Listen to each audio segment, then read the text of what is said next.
You have a bank account, maybe two, but do you actually know what each one is for? Most people dump everything into one account, lose money, and never realize it. Let's fix that right now. Here's the truth nobody tells you. Checking and savings aren't competitors, they're teammates. They do two completely different jobs, and using them right is the simplest money upgrade you'll ever make. So let's break it down. Start with checking. Think of it as your spending hub. It's the account your money flows through, not where it sits. Paycheck comes in, bills go out. Debit card swipes, ATM withdrawals. It's built for constant motion. Checking is made for unlimited everyday access. Direct deposit, bill pay, transfers, tap to pay, ATMs, all of it. There's basically no limit on how often you touch it. That convenience is the whole point of a checking account. But here's the catch. Checking accounts usually pay little or no interest, almost zero. So any money you leave parked in checking is just sitting there, doing nothing, slowly losing value to inflation every single day. So the rule for checking is simple. Money here is for spending, not storing. It's a workspace, not a vault. You keep just enough to cover your bills and daily life, and not a dollar more sitting idle. Now meet savings. This account has the opposite job. It's built for storing money you don't want to spend. The whole design encourages you to leave it alone and let it sit and quietly grow over time. The magic word with savings is interest. Unlike checking, a savings account actually pays you to keep money there. Your balance grows on its own, no extra effort, just for letting your money sit and wait. Savings is the perfect home for two things. 1. Your emergency fund, the cash that saves you when life punches you in the face. 2. Your short-term goals, like a vacation, a car, or a down payment. Now here's where most people leave money on the table. Not all savings accounts are equal. A big bank savings account often pays you almost nothing, like a tiny fraction of a percent. It's almost insulting. Enter the high-yield savings account, the HYSA. Usually offered by online banks, it can pay dramatically more interest than a traditional big bank savings account. We're talking many times more for the exact same dollars sitting there. Why can online banks pay more? Simple. They don't have expensive branches on every corner. Lower costs means they pass more interest to you. Same FDIC protection, same safety, just a much better return on your cash. Okay, so how do you actually use both? Here's the system. Keep about 1 month of spending in checking, plus a small buffer. That covers all your bills and daily life without any nasty surprises or shortfalls. Then everything else, your emergency fund and your goals, lives in a separate high-yield savings account. There it earns real interest, and it's just far enough out of reach that you won't impulse spend it on a whim. That little bit of distance is a feature, not a bug. When your savings is in a different bank, you can't tap it with a swipe. That tiny speed bump stops you from raiding your future for a quick want. So why not just keep everything in one account and call it a day? Because both extremes hurt you.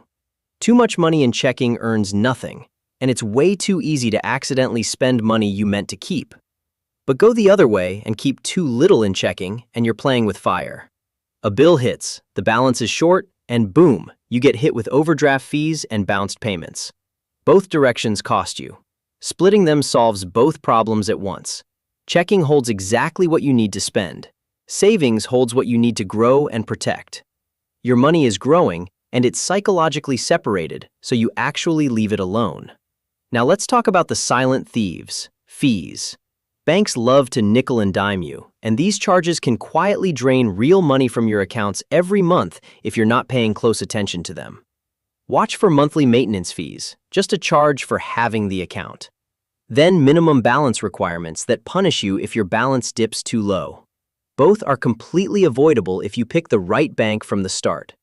Then there are overdraft fees when you spend more than you have, and ATM fees for using the wrong machine. These small charges add up fast over a year. The good news? Plenty of banks waive every single one. So make this your standard. Choose accounts with no monthly fee, no minimum balance, and a big free ATM network. Free is everywhere now. There is zero reason to pay a bank for the privilege of holding your own money. Here's something that should give you peace of mind. Both your checking and your savings at an insured bank are protected by the FDIC. That means your money is backed even if the bank itself were to fail. As of 2025, that FDIC coverage protects up to $250,000 per depositor, per bank. For most people, that's far more than enough. Your everyday cash is safe, guaranteed by the federal government. Sleep easy. Quick proof this matters. Surveys keep finding that a huge share of people couldn't cover even a $400 surprise expense without borrowing. A simple savings account is exactly the safety net that solves that problem.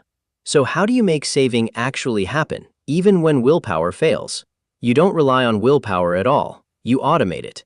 This one move is the single biggest upgrade in this entire video, so listen closely. It's called paying yourself first. Set up an automatic transfer from checking to savings every single payday. The money moves before you ever see it or get a chance to spend it. Saving happens on autopilot, no thinking required. Think about why this works.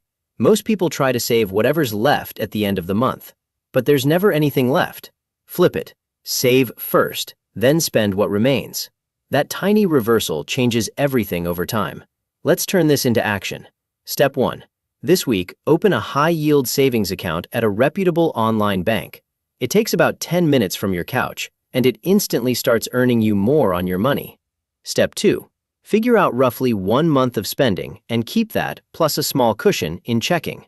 Step 3. Move your emergency fund and savings goals over into that new high-yield account where they'll actually grow. Step 4. The big one. Set up an automatic transfer for the day after each payday. Even a small amount counts. Start with whatever you can and let it run quietly in the background, month after month after month. Step 5. Check your statements once and kill any fees. Spot a maintenance charge or a minimum balance trap? Call the bank or just switch to a free account. Don't let lazy fees nibble away at your hard-earned cash. Now listen, this isn't complicated, and you don't need to be rich to start. You just need the right setup. The people who win with money aren't smarter than you. They simply built a system and let it run. Give yourself permission to start small and imperfect.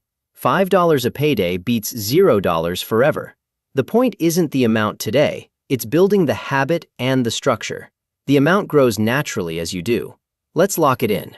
Checking is your spending hub, money flowing through, little or no interest. Hold just 1 month plus a buffer. It's a workspace for your daily life, not a place to store your future. Savings is your storage and growth account. Use a high-yield account for your emergency fund and goals, where it earns real interest and stays just out of reach. Both are FDIC insured, so your cash is genuinely safe. And the golden rule that ties it together. Automate a transfer from checking to savings every payday and pay yourself first. Dodge the fees, keep your accounts free, and let your money quietly build itself while you live your life. So tell me in the comments, which account has been quietly holding most of your money, checking or savings? If this clicked for you, smash that like, subscribe for one simple money lesson at a time, and share it with a friend.